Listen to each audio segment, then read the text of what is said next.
서경 시장님도 반갑습니다. 안녕하세요. 네, 안녕하세요. 아, 예, 안녕하세요. 그 약간 영롱한 느낌의 그 뒷 배경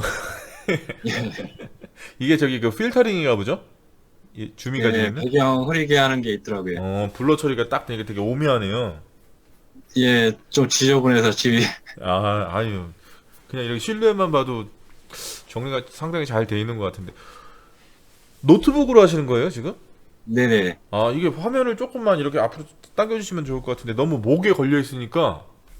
아, 이게 지금 노트북이 고장나서 예, 예, 안 알겠습니다. 움직입니다.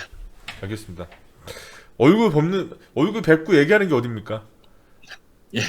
제가 막, 다른 데서는 막, 우리 학우님들하고 거의 채팅하는데, 야, 그간 별일 없으셨죠? 지난주는 못 뵌 것 같고. 지난주에 또 들어왔는데요. 화면, 비디오를 껐었죠? 아, 얼굴을 못 뵌 것 같아요. 제가,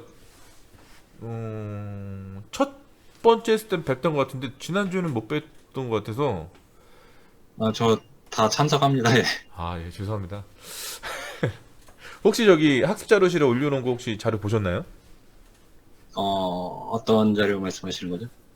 제가 학습 자료실에 금요일이나 토요일에 제가, 그러니까 그 다음 주 월요일에, 어, 그러니까 뭐 그런 거 있잖아요. 우리가 뭐 학업 내용 관련해서 얘기도 좋지만, 최근에 있었던 사고 사례나 아니면 그거 관련된 거 자료를 계속 제가 올리거든요. 그러면 그거 예, 예, 보고, 올라오는 거, 예, 확인을 했는데 아직 못 봤습니다. 네, 혹시 예. 제가 문자 보내는 것도 가죠. 뭐, 네네. 어떤 걸 업로드 했습니다. 네.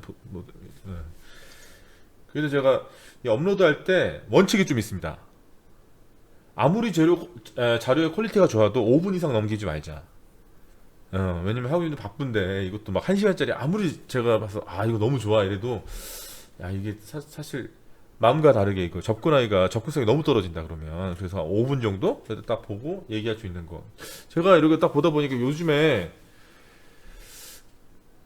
그런 게 되게 많은 것 같아요. 제가 외부 강의도 많이 하고 또 중대재해처벌법이나 이런 규제 위주의 안전보건 정책이 앞으로도 계속 될 것 같은데 그럼 이게 실제 현장에서 이런 것들이 제대로 잘 작동하기 위해서 가장 중요한 게 뭘까 이런 고민을 계속 한번 해보거든요. 왜냐면 예, 예. 안전보건 교육이라고 하는 게 사실 사람들이 중요한 걸 알고 있음에도 불구하고 그게 사실은 자기의 관심사하고 좀 동떨어진 내용을 얘기할 수도 있을 것이고 아니면 내용 자체가 너무 어렵거나 아니면 현실적이지 않거나 뭐 각종 다양한 이유 때문에 별로 이렇게 와닿지 않는 경우가 많은 것 같아요. 왜냐면 이게 효과 측정을 해보면 생각했던 것보다 이렇게 높지는 않더라고요. 그런 것들이. 아, 제 생각 좀 말씀드려도 될까요? 네네네네네. 네. 저는 지금 지하철 공사에 다니고 있는데요. 네. 현장에서 근무를 하다 보면, 어, 교육이 너무 많습니다.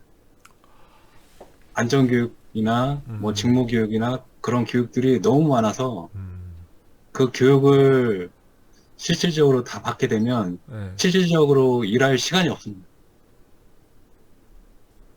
그래서 어느 정도 형식적으로 이루어질 수밖에 없는 상황일 수도 있고, 우선 직장에서 일을 해야 되기 때문에 어, 교육과 병행하는 것도 조금 힘들고 그거를 좀 어, 겹치지 않게 시간 배분을 좀 해서 하는 게 좋을 것 같은데 그게 네. 힘듭니다. 현실적으로 힘듭니다. 음.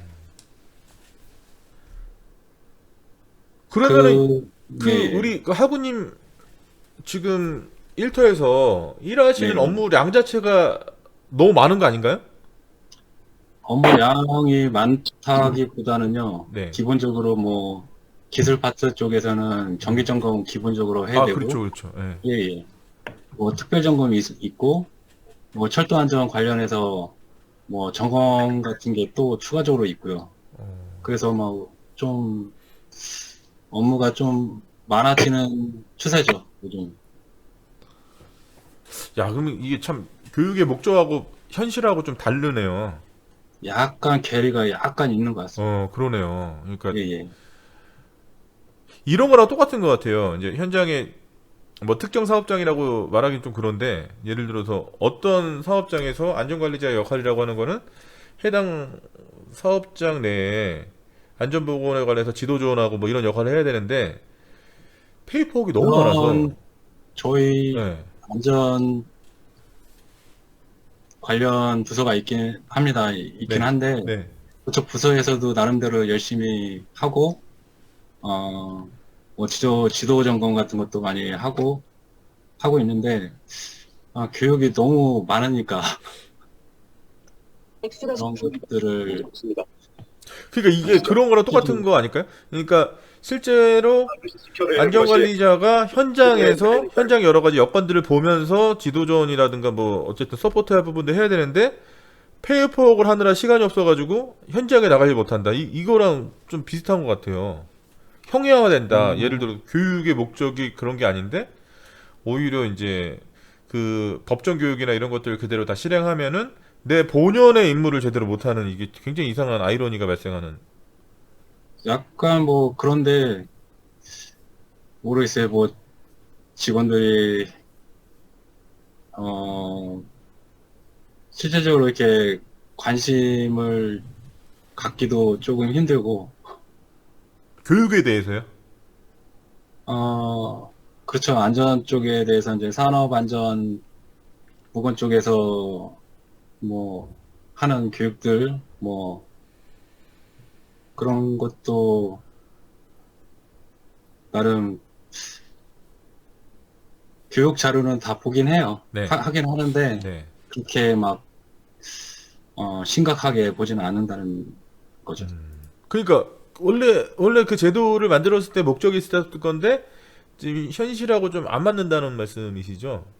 그러니까 교육이나 뭐 그런 것들이 많아지니까 아무래도 이런 게 또 맹점이네요.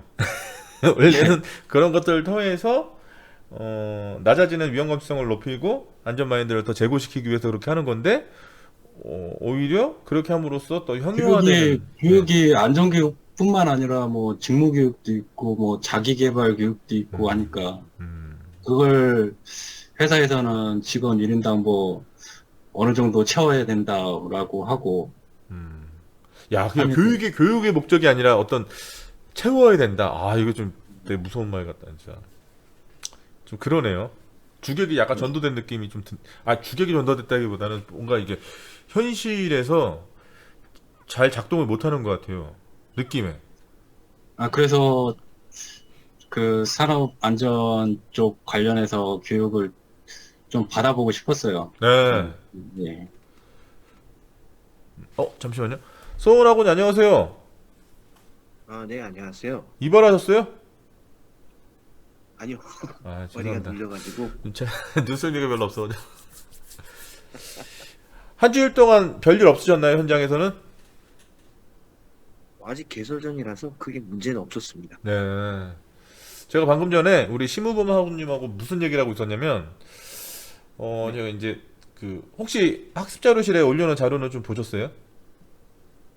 제가 좀 네. 시간을 못 네. 봐가지고. 나중에 시간 되면 꼭 보시고, 제가 어떤 걸 좀, 예, 오늘 좀 어떤 걸 얘기하려고 그랬냐면, 리스크 커뮤니케이션, 이 커뮤니케이션 관련해서 네, 좀 현실적인 여러 가지 것 좀, 예, 다 다루면서 좀 얘기 좀 하고 싶어가지고, 그거 관련된 자료를 좀 올렸어요. 근데, 제가 이제 그 커뮤니케이션에 대해서 이제, 이런 이유로 이 자료를 올렸습니다라고 말씀을 딱 드리려고 했는데, 우리 신부범 하고님이 사실, 그래서 이제 커뮤니케이션 얘기하려고 교육 얘기를 막 하고 있었는데, 교육이라고 하는 게, 이게 실제 현장에서는 오히려 업무를 방해하는 요소로 좀 약간 이상하게 변질되는 경향이 없잖아요. 어디 가세요? 제가 설명 잘하고 있나요? 신부만 하고님? 약간 좀 교육이 좀 많아지고 있다? 과부하가 걸린다? 예. 그러니까 교육 그러니까 실제로 교육을 받으려고 하는 대상자들이 이게 부담이 돼 버리면 네. 목적 달성이 안 되는 거 아닙니까? 그렇죠. 어느 정도는 교육을 교육으로 생각 안 하고 이게 하나의 부담, 부담이 돼 버리면 이게 좀 안 될 것 같은데. 그거를 뭐 어떻게 해결할 수 있는 방법이 없을까? 아, 그러니까요. 이게 참 그러니까 이게 세팅 다시 해야 돼요. 내가 봤을 때. 왜냐면 우리나라에서 여러 가지 대책을 내놓고 법도 새롭게 시행되고 이러는 것도 결국에는 이제 수치적인 것을 보고 우리가 판단할 수밖에 없잖아요. 결국에는. 예를 들면 올해보다 작년이 더 안전했어요. 아니면 작년보다 올해가 좀 나아진 추세예요. 이렇게 말하는 거는 근거는 정량적인 수치를 보면서 비교하는 거잖아요. 한마디로 말하면 뭐 사망 만인율이라든가 아니면 각 산업재해 뭐 발생률 뭐 이런 거 갖고 예, 보는 건데 이 기준점을 영국이란 나라나 미국이란 나라, 미국도 아니죠. 영국이란 나라나 이런 데로 딱 못 박아서 하다 보니까 그게 그렇게 단순하게 이렇게 등치시켜서 할 수 있는 게 아니거든요. 왜냐면 갖고 있는 안전에 대한 인프라가 완전히 다른데 규제기관의 수준이라든가 전문성도 완전히 다르고 그쪽 또 가장 중요한 게 우리가 안전문화 관련해서 얘기할 때도 하지만 사실 그 해당 그 나라 사람들이 가지고 있는 어떤 사안에 대한 가치관이 다 다르지 않습니까? 그걸 어떻게 딱 어떤 현상만 보고 우리랑 똑같이 맞춰서 맞춘다고 맞춰줄 리도 없고요. 그래서 제가 안전보건 관련해가지고 가장 중요하게 좀 보는 것 중에 영국도 사실 1970년도까지만 하더라도 우리나라랑 좀 비슷했어요. 산업재해도 많이 발생하고 너무나 규제 위주로 가고 그리고 또 어떤 사안에 대해서 규제기관끼리도 서로 공을 떠넘기는 식으로 막 이렇게 하다 보니까 이게 실질적인 현장에서 도대체 뭘 따라야 되냐 이게 되게 헷갈렸었는데 오늘날의 영국의 안전보건 수준을 새롭게 만들었다. 패러다임을 완전히 바꿨다라고 평가되는 게 로벤슨 보고서라는 게 있어요. 로벤스라고 하는 사람이 팀을 이뤄가지고 그때 당시에 이제 영국 자체에 뭐가 문제인가 안전보건에 있어서 정책적인 부분부터 다 훑은 보고서가 있거든요. 거기서 뭐라고 얘기하냐면 그런 얘기예요. 법령이 너무 많다. 그러니까 수범자 입장에서 이 법을 지키는 사람 입장에서 도대체 뭘 어떻게 해야 될지 모르겠는 거예요. 이게 어떤 법을 지켜야 되냐. 그러니까 방금 전에 우리 신부문 학원님이 말씀하셨던 것처럼 교육을 받아야 되는데 이 교육 저 교육 너무 많은 거죠. 이게 이 각각의 교육들의 목적이 저마다 달라버리면 실제 현장에서 무슨 효과가 작동하겠냐 이거죠. 안전도 안 중요한 게 어디 있습니까? 다 중요한데 자기 개발도 중요하고 직무교육 중요하고 기술교육 중요하고 안전보건 다 중요하죠. 그때 당시 영국이 그랬다는 거예요. 그러다 보니까 이 호응이 잘 나올 수가 없잖아요. 우리 심우범 학우님이 아까 말씀하셨던 거랑 비슷한 것 같아요. 너무 부담으로 된다 이게. 안전에 대해서 내가 이걸 통해서 어떤 거를 내가 가져가야 될까 이런 게 아니고 너무 힘들다 이래버리면 시작하기도 전에 이제 좀 그렇게 되지 않습니까? 예. 그리고 또 그 로빈스 보고서의 주요 내용을 보면 법령이 너무 많고 규제기관이 너무 많다는 거예요. 어떤 사안에 대해서 실제 책임도 지지 않으면서 가까이 간섭하는 데가 너무 많다는 거죠. 돌아버리는 거죠. 그런 거 보면. 또 해당 법이 굉장히 많은데 법에서 정말 중요한 구성 요건 있잖아요. 법이 실질적으로 이 법이 가지고 있는 목적을 달성하기 위해서 그럼 어떻게 해야 되라고 하는 그 기본적인 거에 대한 적시된 사항이 너무 적으니까 실제로 이 법을 지켜야 되는 사람 입장에서 뭘 해야 될지 모르겠다는 거죠. 더 헷갈리고. 예, 그런 것들을 바꿔나갔다는 거거든요, 사실.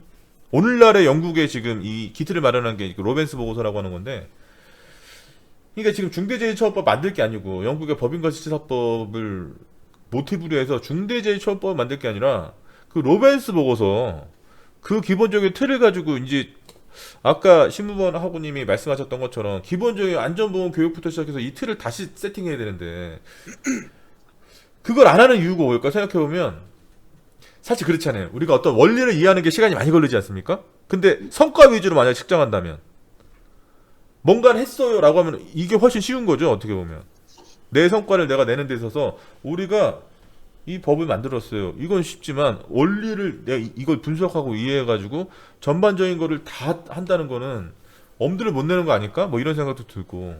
그리고 또 단순하게 고용노동부라고 하는 지금 현재 우리나라의 산업안전보건에 대한 규제기관이라고 할 수 있는 이 고용노동부 혼자만으로 할 수 있는 것도 아니고 그만큼 힘이 있는 부서도 아닌 뿐더러 여러 가지가 다 걸려 있는 것 같습니다. 그런 부분에 있어서. 그러니까 좀 답답하죠. 어떻게 보면.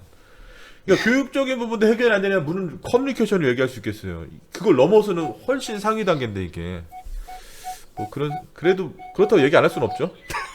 예. 소원하고는 혹시 그렇지 않아요?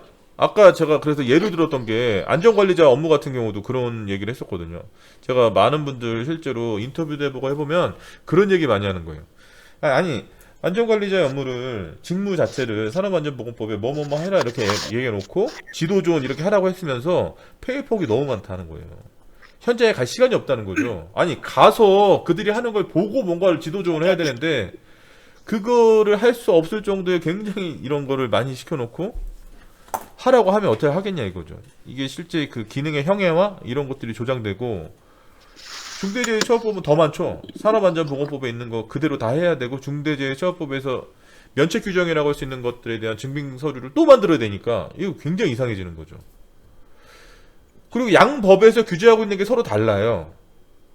그런 게 굉장히 많아요. 양 법에서. 예를 들면 산업안전보건법에서는 안전보건 교육이라든가 안전보건 관리 체제 이런 것들은 수급인이 하도록 되어 있는데 중대재해처벌법에서는 도급인이 다 하라 그러거든요. 이거 실제 도급인 입장에서는 그러면 어떻게 해야 되는 거야? 예를 들어서 위험성 평가 같은 경우도 중대재해처벌법에서 관련된 위험성 평가로 가름할 수 있는 규정들이 있지 않습니까? 예를 들면 중대재해처벌법 4조에 위임되어 있는 거, 시행령 4조에 있는 것들 보면 위험성 평가로 위임해놓고 산업안전보건위원회라도 위임해놓고 이런 위임 규정들이 있는데 그 위임 규정들의 근거가 다 산업안전보건법이거든요. 근데 위험성 평가 같은 경우가 산업안전보건법에 과태료 규정이 없어요. 처벌 규정이 없어요. 위험성 평가 자체로는. 그게 안전보건관리 체제의 직무에 들어가서 이제 그렇게 처벌하는 거지 위험성 평가 자체적으로는 처벌 규정이 없거든요. 근데 그게 중대재해처벌법을 가져오면 이게 형사처벌 대상이 되는 거예요. 이거 안 하면. 이거 되게 이상한 거죠. 어떻게 보면. 이게 법률이 제가 이제 중대재해처벌 볼 때마다 이게 뭐 어떻게 봐야 되는 거야 이거. 아까 말씀하셨던 거랑 비슷한 것 같아요. 그런 게. 이거 도대체 어떻게 하라는 거야. 여기서는 이렇게 하라놓고 여기서 이렇게 하라놓고 이거 뭐 이도저도 못하고 하긴 해야 되고 효과가 날 수가 없는 구조 아닌가? 뭐 이런 생각이 많이 들더라고요. 네, 서운하고 저는 그렇게 생각합니다. 어떻게 생각하세요? 현실에서 보시면. 맞습니다. 지금 제가 솔직히 생각하는 거는 네, 그 산업안전보건법을 관련해서 이제 법 제정을 하시는 분들 자체가 네, 제가 봐서는 저기 뭐냐 건축 시공기술사나 토목시공기술사를 가지고 서브 개념으로 건설안전 기술사를 취득하셨던 분들이 대부분 이제 정책 쪽에서 많이 활동을 하고 계신데 네, 애초에 현장에서 일선에서 일을 하고 있는 안전관리자에 대한 반영이 전혀 없이 국민들 책상 공론으로 하고 있고 애초에 이 법도 참 웃겼던 게 아마 2019년도에 나왔던 얘기일 거예요. A형 사다리 전면 사용 금지라는 게. 그쵸, 그때 한짝 날렸죠. 웃겼던 거죠. 그 고소 작업 뭐 장면에 경비는 그쵸. 4개월 만에 아마 풀렸던 걸로 제가 네, 기억을 맞아요, 하고 있어요. 맞아요. 그러니까 책상 공론만 하고 있는 거죠. 그렇죠. 애초에 네. 일선에서 일하는 사람들의 고충은 전혀 모르고 네, 뭐 아까 교육 얘기 나와서 하는 얘기지만 네. 솔직히 건설 현장 같은 경우는 근로자분들이 작업 내용이 겹치는 것들이 굉장히 많아요. 이런 겹치는 것들이 전부 다그 시행규칙 별표 5번에 해당하는 교육 내용에 해당되는 거면 전부 다 2시간씩 쪼개서 교육을 해야 된다는 얘기인데 하다못해 아파트 현장에 호이스트가 건설용 리프트가 있으면 네. 리프트를 탑승하고 올라가는 것 자체도 특별교육이에요. 그러면 쉽게 설명해서 타스를 하러 올라가야 되는데 그러면 호이스트를 타니까 그거에 대한 특별교육 2시간. 자, 물질안전보건교육도 해야 되고 36번 유해위험 물질에 대한 교육도 해야 되고 막말로 타설 4시간 작업하는데 교육을 4시간? 교육만 자료를 6시간씩 만들어야 돼요. 참 이 말도 안 되는 상황을 분명히 고용노동부에서도 인지를 하고 있을 텐데 이 법을 계속 안 고치고 있어요. 뭐 밀폐 공간에서 화기 작업하고 그 화기 작업도 도관을 이용하는 압력 연기를 이용하는 그런 작업이면 각각 다 2시간씩 교육을 해야 된다 이거죠. 근데 실질적으로 안전관리자들이 아침에 혈압 재고 뭐 재고 그 근골격계 조사하고 뭐 이것저것 서류 작성하다 보면 한두 시간 금방 지나가요. 한두 시간 금방 지나가면 네. 교육은커녕 그것만 솔직히 받고 그냥 가는 거죠. 그렇죠. 사진만 찍고 그렇죠. 실질적인 교육도 전혀 안 될 뿐더러 이 뭔 놈의 외국인 근로자들 교육도 그렇게 많은지 실질적으로 이분들이 교육을 받고 들어오면 좋은데 교육들이 너무 많다 보니까 그걸 안 받고 불법 채용으로 불법 체류로 많이 넘어오시는 거죠. 근데 그분들도 없으면 현장이 안 돌아갈 정도로 인력이 지금 없는 상황이니까 안 돌아가죠. 알면서도 그냥 다 그렇죠. 받아줘요. 그렇죠. 그러니까 교육이 어떻게 보면 너무 많아요. 혼잡하고.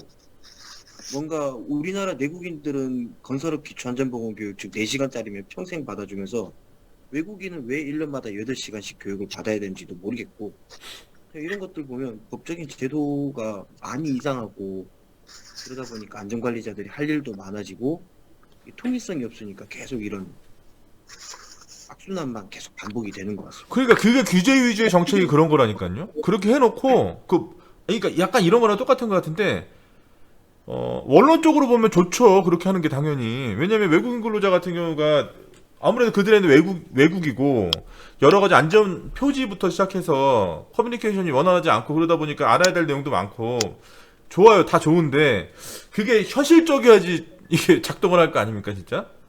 저는 그런 것도 의문이에요. 외국인 근로자들 그렇게 커리큘럼 만들어 놨는데 그 이행할 수 있는 기관이나 있나? 뭐 이런 생각이 들어요.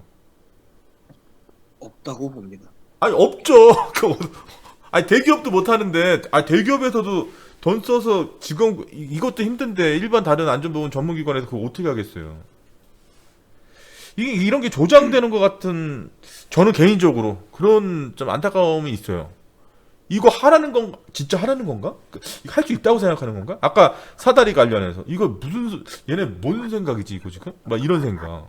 어떻게 하라는 거야? 대안을 주고 뭘 하든지 말든지인데 그런 거 없이 이런 게 참 문제라는 생각도 들고 또 이제 이런 생각도 드는 거예요. 중대재해처벌법이 너무나 강행적이니까 더더군다나 표면적으로 보면 처벌이라고 하는 수단밖에 없지 않습니까? 그 법에는 예방 규정이 뭐가 있습니까 거기에? 그리고 뭐 다 해봐야 시행령까지 해서 30개도 안 되는데 그거. 근데 중요한 건 이 강행적인 성격에 부합하게 충분히 설명이 돼 있냐 문제죠 이게. 제 말은 각각의 기업에 있는 사람들이 안전 관련 다는 아니라고 하더라도 안전 관련 인력들이 중대재해처벌 읽으면서 과연 이해를 하느냐가 가장 저는 의문이에요. 이해 못할 것 같거든요. 저는 아까 말씀하셨던 그런 충돌되는 걸 알기나 할까? 예를 들면 이런 거 알기나 할까? 그리고 각각의 형법에서 규정하고 있는 실제 자기 책임 원칙에 의해서 균등하게 책임되는 이게 처벌되는 거에 대한 그런 이해도가 있을까 이 사람들이? 아까 말씀드렸던 그런 거 똑같은 거예요. 산업안전보건법에서는 위험성 평가에 대한 제재 규정이 없어요. 그게 그러니까 안전보건 관리 체제로 돌려서 제재하는 거지 실제 위험성 평가가 관련돼 가지고 처벌 규정이 뭐가 있습니까? 그게 안 한다고 그거 갖고 어떻게 처벌해요? 그 규정 갖고. 근데 중대재해처벌법에서는 그거 안 하면 형사처벌 받는다니까요. 이거 되게 이상하잖아요. 준용할 수 있게 해놓고 그러니까 이런 생각도 드는 거예요. 이거 만들 때 이런 걸 고민 안 했을 것 같은데 그냥 내가 봤을 때. 왜냐면 그 면책 규정이라고 할 수 있는 그 시행령에 일단 위임시켜 놓고 쫙 다 써놓고 근데 자기네 딱 읽어봤는데 현장에서 이거 잘 모르겠지? 유해위험 요인 뭐 파악해가지고 관련돼가 시정 조치하라는 걸 모르겠지? 야 그러면 일단 산업안전보건법에 위험성 평가로 대체할 수 있게 해. 근데 그 다음 거 한 단계 더 들어가서 지금 방금 전에 말씀드렸던 이 죄형 균형의 원리에 대해서 이걸 생각해 봤을까 이 사람들이? 안 해봤을 것 같거든요. 해봤으면 그렇게 할 리가 없겠죠. 그리고 4조 5조 대부분 이거 지금 중대재해처벌 시간도 아닌데 저게 중대재해처벌 4조 보면 4조하고 5조 보면 있잖아요. 4조에서는 사업 또는 사업장을 실질적인 지배 운영 관리하는 사업장은 실질적으로 지배 운영 관리하는 자한테 책임을 묻고 있고요. 의무상을 부여하고 있고 5조에서는 시설 장비 장소로 돼 있어요. 달라요. 그러니까 실질적인 지배 운영 관리에 있어서 주체가 달라요.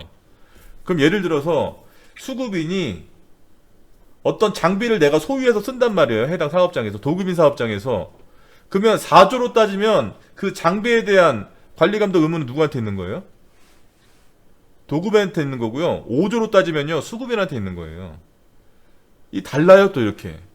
그 보면서 이런 생각 드는 거죠. 얘네들이 이런까지 생각했을까? 아 이거 안 했을 것 같은데 이런 생각 들고 굉장히 많습니다. 거기에 관련 안전보건 관계 법령 관련해가 쭉 하는 거 또 이 사람들 있잖아요. 이 해설서 제가 해설서 이거 쭉 끝까지 읽으면서 무슨 생각이 들었냐면 얘네들이 뭐 알고 써지 뭐 하는 거야. 지네가 쓴 데도 이상한데 이런 게 되게 너무 많아요 인간적으로. 그래서 제가 대기업 강의를 간다든가 했을 때 관련 이제 최고경영자분들이나 아니면 협력업체 대표들 예를 들면 현대자동차 같은 경우가 협력업체가 얼마나 많습니까? 근데 50인 이상 사업장 지금은 이제 50인 미만은 유예됐으니까 지금 50인 이상 사업장은 다 적용 대상이잖아요. 그러니까 그 자기 협력업체 일정 규모 이상이 되는 그 사업장의 대표를 다 불러가지고 부르니까 500명 되는 거예요. 그 사람들 앞에서 제가 중대재해처벌 강의한 적이 있습니다. 많이 하죠. 7월달, 8월달 개도 많이 하는데 진짜 하나도 몰라요. 중대재해처벌 내용에 대해서도 모르고 제가 이제 방금 전에 풀어서 우리 학우님들한테 학우님들은 관심이 있으니까 제가 말하면 이게 이거 잘못됐네 이런 거 알잖아요. 그죠? 말했을 때 그거 진짜 그렇네 생각해보니까 정말 이상하네 이런 게 있는데 제가 그분들 앞에서 여기 딱 강의할 때 딱 들었던 느낌은 전혀 이게 반영이 안 된다.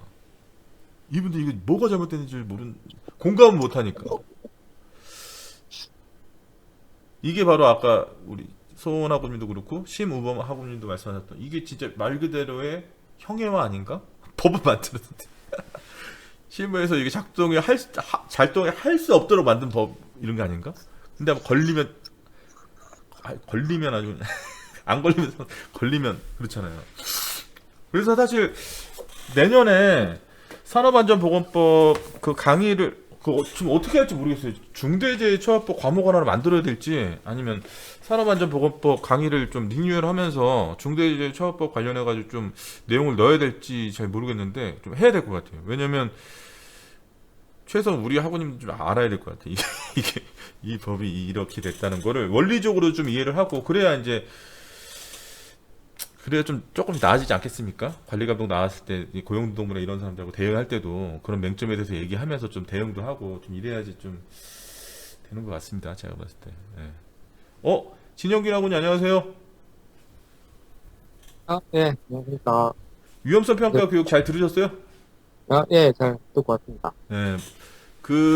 지난주에 우리가 라이브 강의하셨을 때는 네. 왜 듣는지 모르겠다고 그런 말씀 하셨거든요. 내가 해접을 왜 해야 되냐, 이런 얘기 하셨었는데, 그러면서 그 다음날 바로 실습을 한다. 그게 좀 기대된다고 말씀하셨어요. 네. 어땠습니까? 그 실습.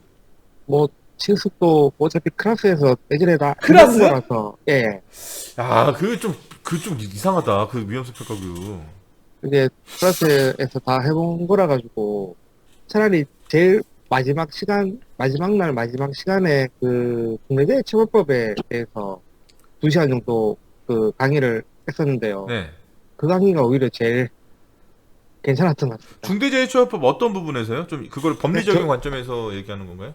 그냥 전반적인 그런 이제 일반적인 내용에 대해서 강의를 했었거든요. 그럼 그거 들을 거 없습니다. 일반적인 내용은 이게 그 이름이 위험성 평가 전문가 양성 과정이다 보니까 네. 마지막 날에는 시험까지 치고요. 네. 네. 시험 잘 보셨죠?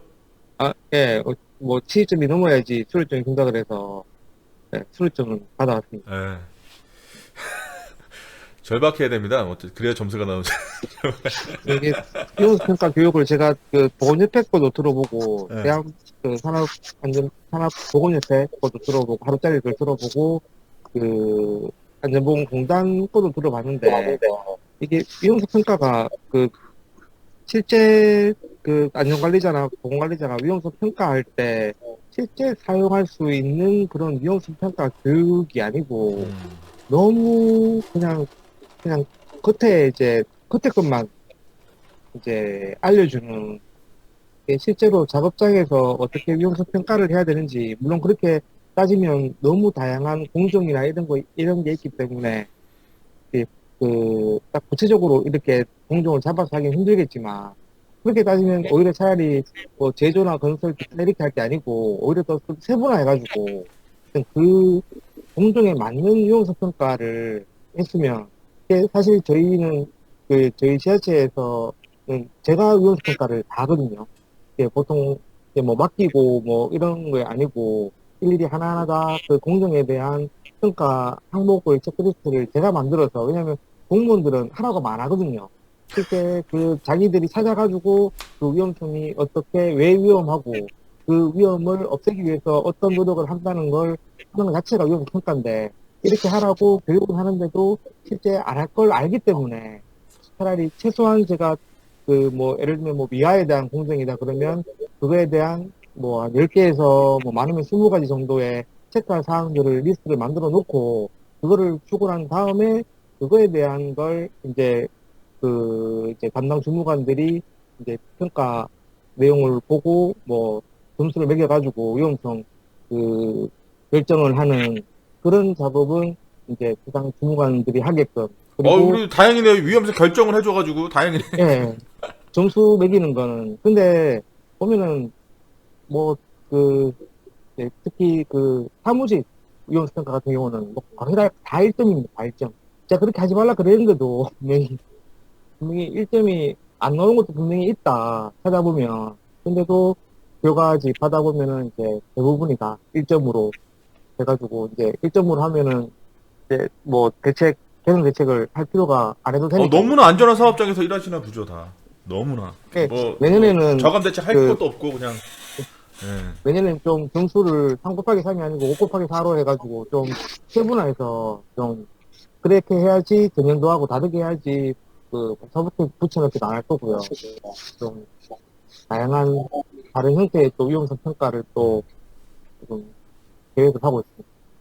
우리가 위험성 평가 관련해서도 세미나를 한번 하면 좋겠다, 진짜. 그래서 좀 서로 실질적으로 현장에 쓰고 있는 것도 서로 좀 공개하고 그러면서 좀 이렇게 하는 게 되게 좋을 것 같고. 신경수 아버님 안녕하세요. 안녕하십니까. 네, 운전 중이세요? 아니요, 그냥 주차해놓고 저기 있습니다. 네. 실질적으로 현장에서 위험성 평가 어떻게 잘 돌아가고 있나요? 어떤가요? 일단 저희는 요즘에 시스템으로 하고 있잖아요. 네네. 시스템 많이 쓰니까 저희는 이제 그렇게 하고 있고, 회의 같은 거는 이제 2주에 한 번씩 해가지고 운영하고 있습니다. 네. 근데 이상적으로는 안 되죠, 잘. 네. 신무방 학우님은 좀 어떠세요?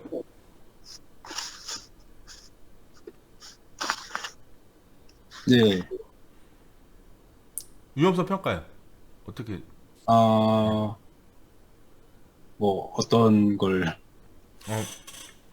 실질적으로 이렇게 업데이트가 계속 되면서 방법론 쪽으로도 그렇고 이게 정말 데이터가 이게 정말 계속적으로 데이터베이스화 되면서 뭔가 현장에 입각해서 뭔가 계속 되는지 아니면 그냥 우리 아까 죄송합니다 진영균 아고님 그냥 이렇게 형식적으로 하는지.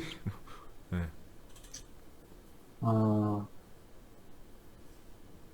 위험성 평가를 안전 쪽을 업무를 하는 사람이 네.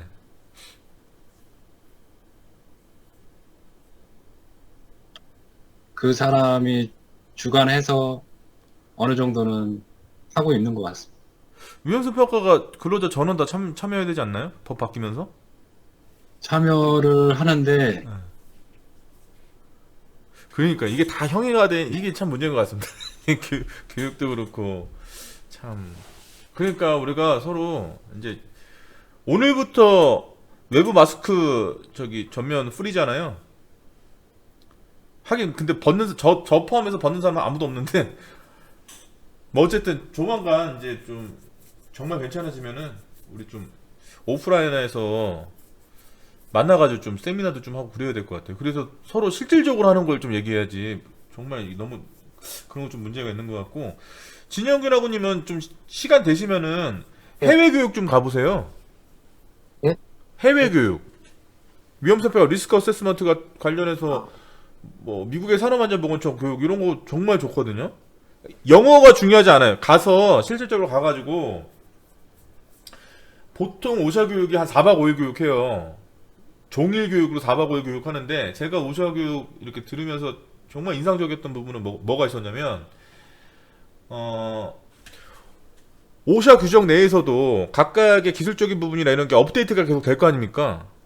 그쪽에서도. 그리고 또 제가 또 미국의 오샤 산업안전보건청이나 영국의 HAC 보건안전청 같은 경우는 홈페이지에 들어가잖아요.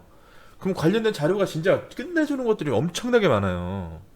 예를 들 또 우리 전 세계에서 사고조사 전문기관 중에서 가장 뭐랄까 이상적인 기관이라고 할까? NTSB 아시죠? 미국 국가교통안전위원회. 여기 데이터베이스 딱 들어가면 캐롤이라고 따로 데이터베이스가 딱 마련되어 있는데 1953년부터 시작해가지고 올해까지 있었던 모든 관련되어 있는 자료 한 1분이면 다 받아요. 몇만 건을. 다 공개되어 있어요. 그냥 보면 돼 그냥. 엑셀 파일로 바로 다 다운받을 수도 있고요.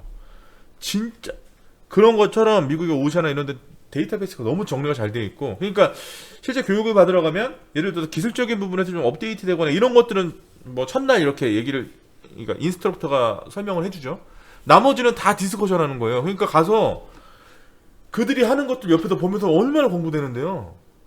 야, 저기서는 저런 식으로 그리고 또 서로 간에 이게 또 각국이 가지고 있는 분위기인 것 같은데 이 경쟁의식도 굉장히 치열해요. 안 보여주려고 빼고 이런 게 아니고 본인이 가지고 있는 어떤, 왜냐면 그 사람들이 오샤 교육을 들어오는 거는 우리나라에서는 법정 교육이 아니에요. 자기 돈 내고 들어오는 거거든요. 배우기 위해서. 실력들이 장난 아니죠. 그리고 그들은 또 우리나라처럼 실제 규제기관이라고 할 수 있는 미국의 산업안전보건청이 우리처럼 규제 위주로 감독 안 해요. 가서 이 감독관하고 디스커션 한단 말이에요. 그러니까 이들의 수준이나 감독관의 수준 자체가 실제로 얼마나 높겠습니까? 그리고 또 말 그대로 미국 같은 경우는 자체 기준에 대한 프라이드가 굉장히 강하잖아요. 굉장히 강하거든요. 그러니까 ISO 45000 이런 거 인정 별로 안 해요. 얘는 자기 기준.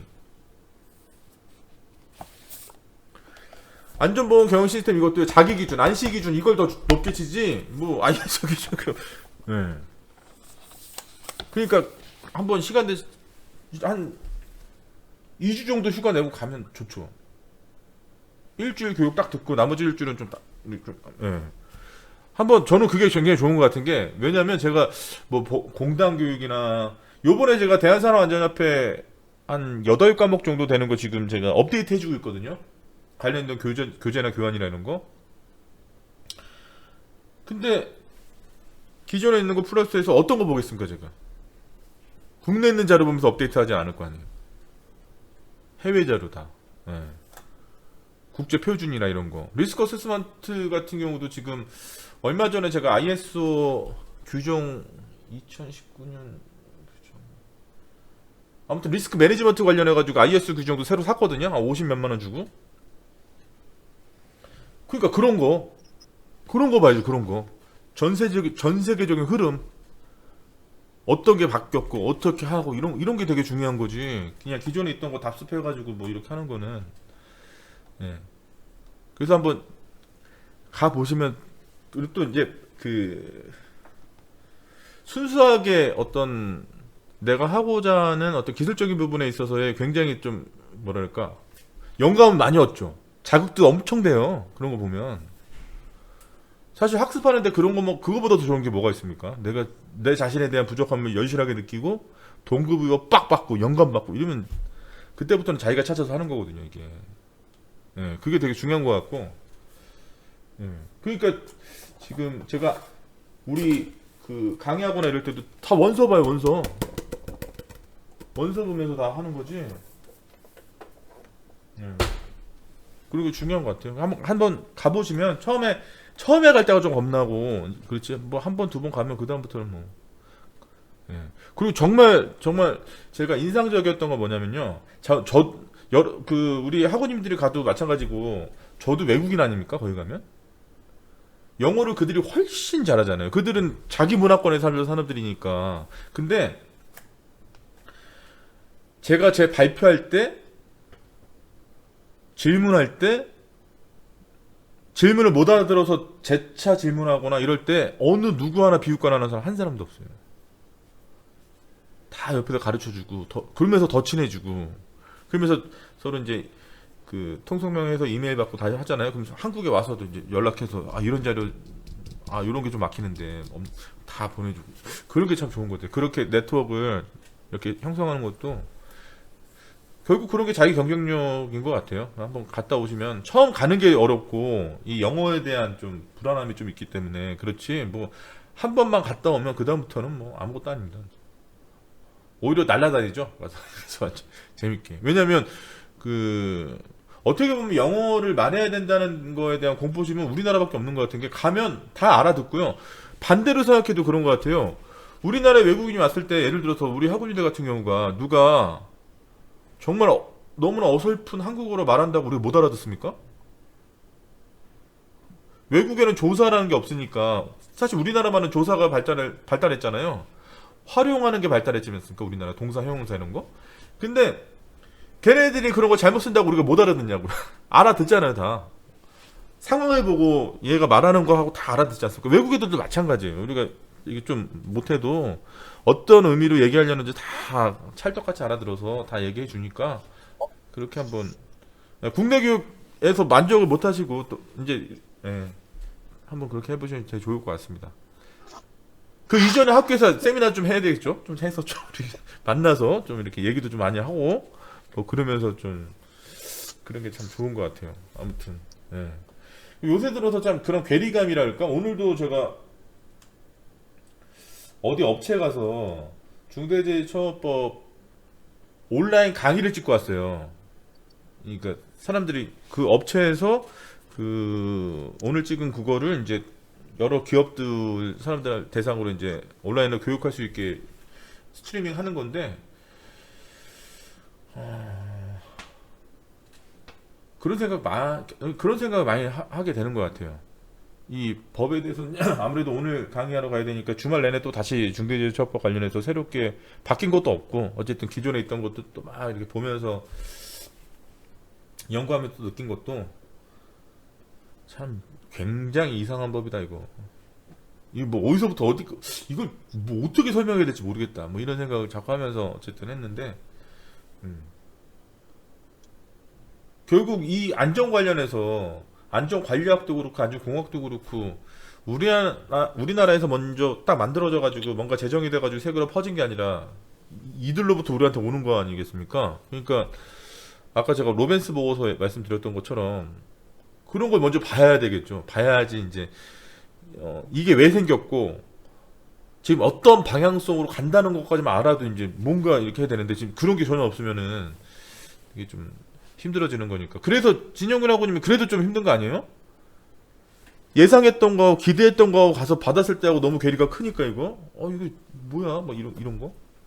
그냥 솔직히 말해서 이제 가서 2박 3일 동안 들은 것 중에서 제가 내년에 이제 뭐 위험성평가 교육을 하거나 아니면 이제 그 위험성평가 결과 보고서를 써야 되거든요. 네. 거기에 담을 수 있는 게 하나도 없다는 게 그리고 이게 이건 뭐 좀 다른 얘기일 수 있겠는데 이제 제가 일반 사기업에 있다가 이제 2월부터 이제 그 임기제 네네. 공무원으로 근무하고 있는데 그 공무원은 2년에서 2년 반마다 보직을 이동하기 때문에 순환보지 이거 참 문제죠. 이게 진짜 저 그 대학원까지도 생각을 하고 있는데요.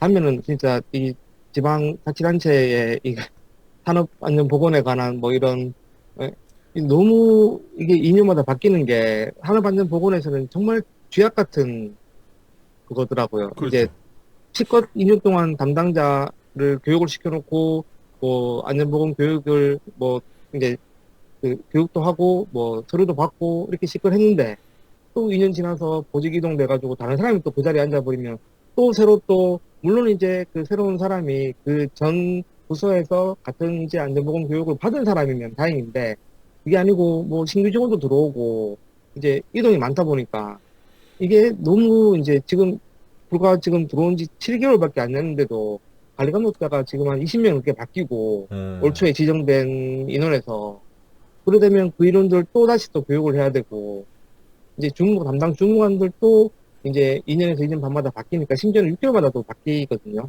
수시 이동, 수시 인사 이동을 하면 그게 이제 이게 지방 그 지자체 뭐 다른 뭐 국가 공무원도 마찬가지겠지만 지자체에 근무하다 보니까 이게 진짜 너무 진짜 어떻게 이게 한 4, 5년 최소한 4, 5년 이상은 돼야지 그래도 좀 이제 안전보건 관련된 게 정착이 돼가지고 그래서 저희는 이제 내년부터 이제 그 안전보건 마일리지라는 걸 이제 시행을 하려고 하거든요. 그래서 뭐 서류 제출이나 교육이나 이런 것들을 좀 강제화해서 잘하면 잘한 부서한테 보상을 주고 못하면 뭐 징계까지 못하겠지만 그래도 이제 뭐 점수가 공개가 되는 거니까 이제 50 몇 개 부서의 그런 이제 그런 점수를 공개하면 그래도 좀 자율적으로 좀 안전보건에 관한 좀 인식을 좀 높여주기 위해서 그런 제도도 시행하려고 준비를 하고 있습니다. 어떤 부분은 그런 말씀하시는데 가뜩이나 있는 교육도 많아 죽겠는데 그것 때문에 업무가 안 돼 죽겠는데 뭔 마일리지냐 이런 의견도 있지 않을까요?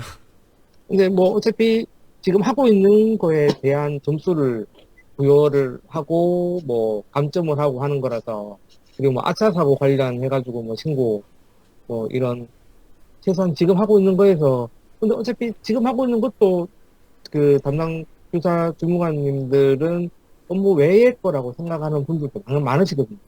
본인이 이제 그런 그 업무 그 할당받은 업무 외의 업무니까. 네. 제가 아까 그렇게 진영민 생각해요. 하고님이 말씀하셨던 것 중에서 인상적이었던 게 공무원들은 시키면 안 하거든요. 이게 참 인상적이었어요. 야, 씨. 대신에 공무원들은 네. 법에 정한 거라면 진짜 칼같이 지킵니다. 법에 정해져 있는 사항이라면. 위험성 평가 법에 정해져 있는 거잖아요. 근데 이제 그게 어떻게 하라고 네. 이제 왜 그 예를 들면 뭐 리스트에 있는 거를 뭐 어떻게 구체적으로 해가지고 점수를 매기고 그 계산 대책을 마련하라고 이렇게 평가 단계는 있지만 구체적으로 어떻게 하라는 내용이 없기 때문에 실시를 하고 결과서를 제출하라는 거는 법적으로 법에 대한 명시가 되어 있는 거지만 그 안에 이제 단계에 관한 세부적인 그런 뭐 내용들은 안 정해져 있기 때문에 아니, 고용노동 고시에 있잖아요. 근데 고시에 있어도 네. 그 자체를 아까 말씀하셨듯이 안 한다고 그 자체를 안 한다고 어떻게 네, 그렇죠. 뭐 그런 건 말씀하신 또 뭐 귀신같이 하네요. 그 벌칙 규정 없는 거? 공무원은 법이라면 진짜 공무원들은 진짜 예, 칼같이 지키고 칼같이 좀 한 발짝만 옆에 벗어나면은 벗어날 방법을 또 찾는 또 예, 그런 것도 있고 그래서 대신에 이제 공문 보내고 이런 거는 또 칼같이 지키고 예, 거의 다 그렇게 해주는데 이게 아까 말씀드렸듯이 이제 보직 이동하는 게 그게 많이 힘든 것 같아요. 맞아. 그런 얘기 많이 하더라고요. 그러니까 이게 순환보직이 가장 큰 문제라고 얘기하는 것들이 굉장히 많은 게 노하우가 쌓이지가 않고 또 현실적인 부분에서 아까 우리 진영균 학우님 말씀하셨던 것처럼 순환보직 해버리면 만약에 후속으로 후임자가 왔는데 전혀 모르면 이제 또 맨땅에 헤딩하는 거잖아요. 그게. 네. 이런 게 참 문제인 거죠. 맨땅에 헤딩. 여러 가지. 야, 이게 진짜. 그리고 또 이제 지금 중대재해처벌 이거 여쭤봐야 되겠다. 그 소원하고님 중대재해처벌법 시행되고 난 다음에 현장에서 이 중대재해처벌법에 인한 가장 큰 부작용이 뭐라고 생각하세요? 과도하게 겁을 먹었다라고도 표현할 수 있을 것 같아요. 과도하게 겁을 먹었다. 그러니까 그 어떻게 보면 일면 좋은 거 아닌가요? 좋다기보다 네. 뭔가 부담감이 굉장히 심해지는 거죠. 그러면 근데 이것도 어쨌든 해라 저것도 해라. 체육경제나 이런 사람들이 관심을 계속 가질 거 아니에요. 관심은 가지기는 하는데 실질적으로 뭔가 자기들한테 와 닿는 게 없다 보니까 음, 한두 달 음. 지나면 이제 또 맨 똑같아지는 거죠. 그럼 다시 신경사하고님, 솔직히 현장 네, 신경사하고님 예. 똑같은 질문. 방금 전에 제가 소원하고님한테 했던 거하고 똑같은 질문.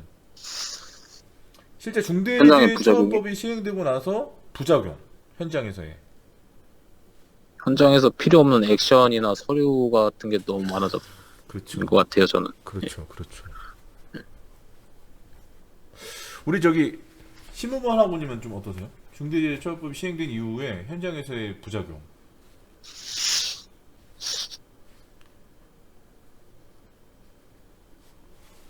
저도 신경수 하고님과 같은 의견입니다.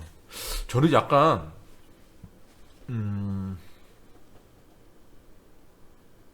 얼마 전에 제가 지난주에 말씀드렸는지 모르겠는데 이것도 제가 라이브 강의실에 3개씩 하다 보니까 어디서 얘기한 걸 또 돌려서 얘기하는 걸 수도 있어서 제가 지금 최근에 안전문화 관련해서 좀 논문을 쓰고 있는 거였는데 그 일환으로 이제 베테랑들 각각의 고위험 산업군의 이제 베테랑들 인터뷰를 하고 있어요. 근데 이제 모 대기업에 이런 일이 일어났다는 거예요.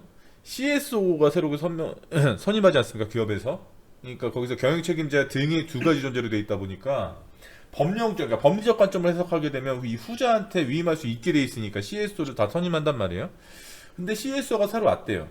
그러면서 어쨌든 이 중대재해처벌법 자체가 표면적으로는 안전보건관리 체계 구축하고 이행하라는 거니까 그거 일환으로 500억을 투자하겠다고 했다는 거예요. 해당 사업장에 안전보건 관련해서 체험카드 만들고 뭐 여러 가지 업데이트도 하고 해서 500억을 투자하겠다 이렇게 약속했다는 거예요. 근데 올해 1월 27일부터 시행되지 않았습니까? 한 6월달까지 딱 있는데 이게 기소가 한 군데도 안 되는 거죠. 중대재해는 자꾸 일어나는데. 그러다 보니까 CSO가 철회했대. 500억 하겠다 그랬는데 이거 딱 보니까 사이즈가 자기한테까지 이 칼날이 안 들어올 것 같으니까 그랬다는 거예요. 그런데 그렇게 그 와중에 이게 사실 인력이나 이런 부분들이 굉장히 많이 바뀌었대요. 자기 조직 내에서. 중대재해처벌법 같은 경우가 이제 전담 조직 만들려고 그러면서 이제 우리 진영균 하고님이 그런 케이스잖아요. 전형적인. 예, 맞습니다. 네, 전담 조직 때문에 이제 그 안전관리자 막 뽑아야 되니까. 그러다 보니까 각 레벨에 있는 작업장에서 동시 이탈이 막 일어나는 거죠, 이렇게. 네. 그러니까 가장 밑에 있는 사업장 같은 경우는 말 그대로 산업안전 기사 따고 현장 경험 전혀 없는 사람이 안전관리자로 딱 들어가는 이런. 그렇게 하다 보니까 오히려 각 레벨에 있는 사업장의 체질은 더 안 좋아졌다 이런 얘기를 하더라고요. 그러니까 안전보건에 있어서 최고 경영자, 제일 많은 책임을 갖고 있고 의무를 갖고 있는 자가 관심을 줬다 뺐고, 그리고 실질적으로 해야 되는 자, 이행자, 실질적인 의무 이행자 있잖아요. 사업자한테 위임받아서 하는 실질적인 사람들이 다 바뀌다 보니까 오히려 사업장의 안전보건 레벨이 더 떨어졌다는 거예요. 이런 것까지 예상했을려나? 막 이런 생각 드는 거예요. 하다 보니까 야 이거 진짜 그렇네. 정말 이게 말 그대로 이 법이 새롭게 만들어지면서 표면적으로는 그렇게 얘기하고 있지만 그럼 오히려 전체적인 안전보건 시스템을 더 안 좋게 만들었네? 뭐 이런 생각이 탁 드는 거죠. 예, 조만간 논문으로 나올 겁니다. 나오면 제가 여러분들한테 그런 것 인터뷰하다 보니까 야 이런 거. 그리고 또 그분들이 공통적으로 얘기하는 것 중에 하나가 그런 얘기 하더라고요. 실질적으로 이 고용노동부나 이런 데도 순환보직, 거기도 순환보직 하다 보니까 노하우가 안 쌓이다 보니까 관리 감독하는 역량 자체가 올라가질 않는다는 거예요. 근데 관리 감독이라고 하는 것 자체가 사실 그렇잖아요. 이게 어떻게 보면 규제기관의 시그널이거든요. 관리 감독 스타일 자체가. 적발 위주로 한다는 것 자체는 실질적으로 원리에는 관심 없다는 거죠. 눈에 보이는 거 위주로 하겠다는 거죠. 아까 우리 소원하고님 말씀하셨던 것처럼 A형 사다리랑 똑같은 거죠. 눈에 보이는 거. 그러니까 대응하는 사업장 입장에서도 원리에 대한 관심을 가질 이유가 없는 거예요. 관리 감독을 원리에 의해서 하지 않으니까. 근본적인 부분에 있어서 뭔가 근본 원인을 뜯어 고치겠다는 이 움직임이 아니다 보니까 흐름 자체 분위기가 그런 게 아니니까 그렇게 안 하는 거죠. 그러니까 이게 또 굉장히 형이화된다 여러 가지로. 아까 우리 시무범 학우님 말씀하셨던 것처럼 안전보건 교육이랑 같은 거죠. 뭐. 이게 오히려 부담되고 걸리적거리고 이게 실질적으로 우리가 하는 업무에 퍼포먼스를 또 내줄 보조 수단으로 생각되는 게 아니라 아이씨 자꾸 많아 죽겠대. 이거 어떻게 하지? 막 약간 이렇게 되는. 그러니까 그런 마음가짐으로 안전보건 교육이 되겠습니까 여기? 그리고 또 아까 우리가 잠깐 얘기했지만 중대재해처벌법 관련해 가지고 이 각각의 법 조문이 가지고 있는 그 의미, 그게 실제로 현장에서 왜 작동이 안 될 수밖에 없는지에 대한 거, 그리고 비교법적으로 기존에 그와 같은 역할을 했던 법들과의 관계, 이런 거에 대한 면밀한 검토도 없고 관심도 없죠. 적발하는 거 유죄인데 이제 걸렸다면 작살나는 건데 이게 너무 이상한 거지. 그러니까 현장에서 이거에 대해서 막 문제제기를 해야 되는데 이게 참 여러 가지로 잘못돼 가고 있는, 여태까지는 좀 그렇게 돼 왔던 것 같아요. 왜냐면 이제 어쨌든 본인들한테 실제 감독이나 형태로 뭔가 위협적인 게 왔는데 그쪽에서는 그렇게 안 하니까, 체크리스트 같은 뭐 이런 거밖에 안 하니까 묻거나 이런 게 없잖아요. 산업안전보건 기준에 관한 규칙에 이렇게 하라고 했는데 왜 이렇게 안 돼 있죠? 라고 했을 때 그에 타당한 이유를 묻지 않잖아요. 안 돼 있으면 안 돼 있는 거잖아 그냥. 현실적인 조건 이런 거 전혀 반영 안 하잖아요. 그러다 보니까 이게 형용화되는 거 아닌가 진짜, 그런 생각이 되게 많이 들고, 그래서 제가 사실 이거 올려놓은 거예요. 이 커뮤니케이션이 단순하게 개인과 개인 간의 의사소통에 국한되는 것이 아니고 이게 참 다양한 여러 가지 함의를 갖고 있다는 생각이 되게 많이 들었고, 그래서 요번 주는 이런 거 갖고 좀 얘기해야 되겠다 우리 아버님하고 들하고. 이게 사실 우리가 말할 수 있는 도구가 다를 뿐이지 사실 이거 여기에 투영해서 얘기할 게 얼마나 많습니까? 커뮤니케이션 관련해서 더더군다나 리스크 커뮤니케이션 관련해서는 할 얘기가 얼마나 많습니까 진짜. 근데 이제 제가 이런 자료를 업로드할 때 기준은 양질의 퀄리티 이런 거보다도 시간 5분은 넘기지 말자 일단. 너무 길면 보는 게 너무 힘드니까 그래서 올리는 거고. 예, 그렇습니다. 사실 저는 여러분들한테 이런 거 뭐 올릴까 이렇게 찾아보면서 사실 공부가 많이 되거든요. 요런 거를 좀 얘기해야 되겠다 부터 시작해가지고. 그리고 제가 공통적으로 올려놓은 것 중에 하나가, 제가 어제 허준이 교수라고 프린스턴 대학교 교수, 요번에 필즈상 수상자 그분 관련돼 있는 내용의 컨텐츠를 좀 보다가 이거는 우리 학우님들이 좀 보면 자극이 많이 되겠다 싶어가지고 올려놓은 게 있어요. 그거 한번 오늘 주무시기 전에 한번 보시면서 참 그렇구나, 이 가능성이라는 영역 자체가 이 사람이 천재라서 그런 게 아니거구나, 우리 모두한테도 이런 가능성이 무궁무진하구나, 생각만 조금만 바꾼다면. 예, 저는 보면서 굉장히 막 가슴이 벅차오더라고요 진짜. 내가 그렇게 멍청한 건 아니었어 막 이런 생각. 하면 되겠네 막 이런 생각도 들고. 예. 근데 가끔씩은 그런 생각 들어요. 안전심리 관련된 것들 쭉 보다 보면, 관련된 이론들 보다 보면 학습된 무력감이라는 게 있지 않습니까? 제가 여기도 써놨어요. 학습된 무력감 관련된 그 연구 내용부터 시작해서 사례도 쭉 써놨는데요. 그런 거 보면 참 뭐랄까,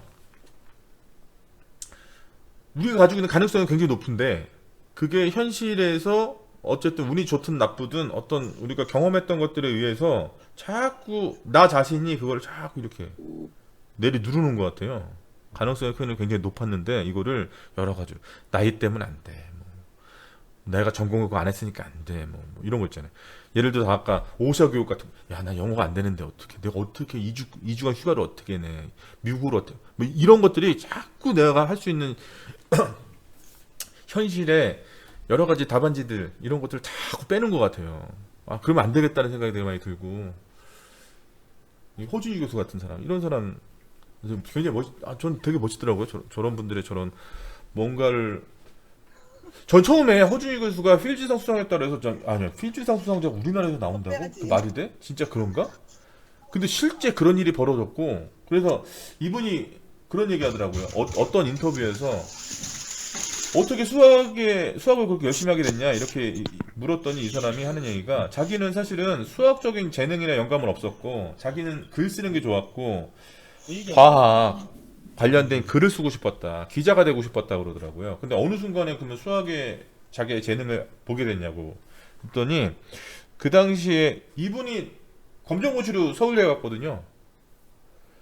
서울대 천문학과를 다니는데 어떤 수강 신청을 하는데 그때 당시에 서울대에서 일본의 히로나카 헬스케라고 그분도 일본인 중에서 필지상 받은 분이에요. 필지상 일본에서는 세 분이 받았거든요. 그 중에 한 분인데 이분을 초청해가지고 강의를 몇 학기 동안 진행을 했는데 그 중에 한 과목을 이 허준희 교수가 들은 거예요. 근데 아무래도 필즈상 위상 자체가 노벨상보다 높잖아요. 굉장히 받기 어려운 상이거든요. 근데 그 수상자가 와서 강의한다 그러니까 서울대생들이 몇백 명이 몰려왔다는 거예요. 근데 학기 말이 되니까 5명 남았나?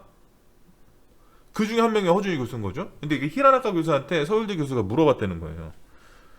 눈에 띄는 학생이 있냐, 가능성 있는 학생이 있냐 그랬더니 딱 그 학생을 지목했다라는 거예요.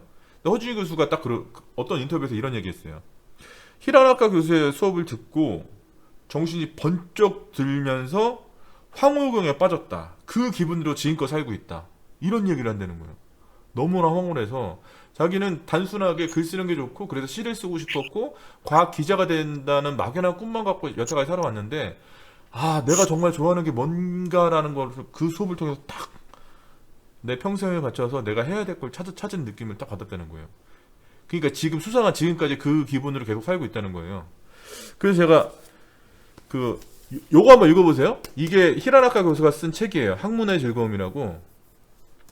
히라나카 헤이스케 교수가 그러니까 허준희 교수가 이분의 수업을 듣고 뿅 가서 뭐 오늘날 업적을 이뤘다는 거죠. 내용 자체가 수학에 관한 내용은 아니고요.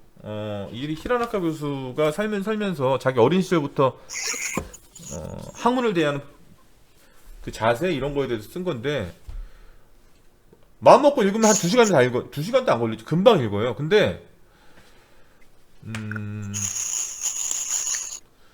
제가 허준희 교수한테 좀 주목하는 이유는 물론 대부분의 사람들이 어떤 계기가 돼서 영감을 받아서 그리고 열심히 하려는 마음은 먹을 수 있죠. 근데 그걸 꾸준하게 쭉 해가지고 뭔가 성과를 이렇게 탁 내는 거는 사실 이 허준희 교수가 얘기했던 히라나카 교수의 그 수업 하나 때문에 그렇게 됐겠어요? 그러지 않을 거 아니에요.